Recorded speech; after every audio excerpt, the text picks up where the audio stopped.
ভয়াল 12ই নভেম্বর। ৫৫ বছর আগে এই দিনে প্রলয়ঙ্কারী ঘূর্ণিঝড় আর জলোচ্ছ্বাসে লণ্ডভণ্ড হয় উপকূলীয় এলাকা। দ্বীপ জেলা ভোলায় মারা যায় ২ লাখেরও বেশি মানুষ। সব মিলিয়ে মৃত্যু ছাড়িয়ে যায় ১০ লাখ। ভয়ঙ্কর সেই বিপর্যয়ের এতদিন পরও দুর্যোগের প্রতিরোধ ও সুরক্ষা ব্যবস্থা নিয়ে অসন্তোষ রয়েছে মানুষের মাঝে। ১৯৭০-এর ১২ই নভেম্বর ঘূর্ণিঝড়ের আঘাতে তছনছ হয়ে যায় উপকূল। মাটির সাথে মিশিয়ে দেয় একের পর এক এলাকা, রেখে যায় শুধুই ধ্বংসযজ্ঞ। তীব্র জলোচ্ছ্বাসের তোড়ে ভেসে যায় হাজার হাজার মানুষ। পরবর্তীতে আর খুঁজে পাওয়া যায়নি তাদের। ধারণা করা হয় দ্বীপ জেলা ভোলায় ২ লাখ সহ উপকূলীয় এলাকায় অন্তত ১০ লাখ মানুষ মারা যায় তখন, যা এখনও তাড়া করে বেড়ায় ভুক্তভোগীদের।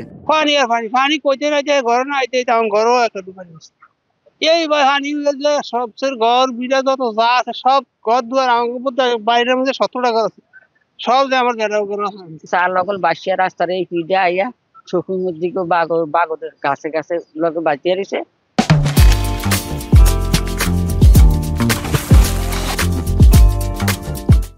বাধা হচ্ছে বেটার আবার এই কথা মনে উঠলে অনেক ক্লাসের কথা মনে ওঠে। অনেক বেরি রান আছে, কান আছে, অনেক পাশে বসে অনেক ক্লাস সকল করিয়া রয়েছে। ঘটনার ৫৫ বছর পেরিয়ে গেলেও এখনও নিরাপদ নয় উপকূলীয় এলাকা। ঝড় জলোচ্ছ্বাসে বাঁধ ভেঙে প্লাবিত হয় বিস্তীর্ণ এলাকা, নির্মাণ হয়নি পর্যাপ্ত সাইক্লোন শেল্টার।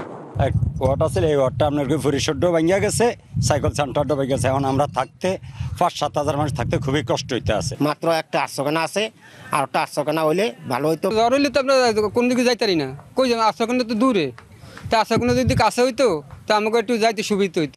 যদিও জেলা প্রশাসনের দাবি পর্যাপ্ত ঘূর্ণিঝড় আশ্রয়কেন্দ্র রয়েছে ভোলায়, পর্যায়ক্রমে আরও বাড়ানো হবে।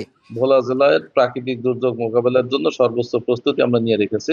আমাদের এখানে ৮৬৯টি ঘূর্ণিঝড় আশ্রয় কেন্দ্র আছে, ১৪টি মাটির কেল্লা আছে যেখানে গবাদি পশু রক্ষা করা যাবে বিস্তীর্ণ অঞ্চলে। আরো 7টি নির্মাণাধীন রয়েছে, আরো 15টি আশ্রয় কেন্দ্র হবে।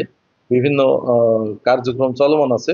দুর্যোগে প্রাণহানি ও ক্ষয়ক্ষতি কমাতে টেকসই বেড়িবাঁধ নির্মাণ সহ সরকারের দায়িত্বশীল উদ্যোগ চান উপকূলবাসী।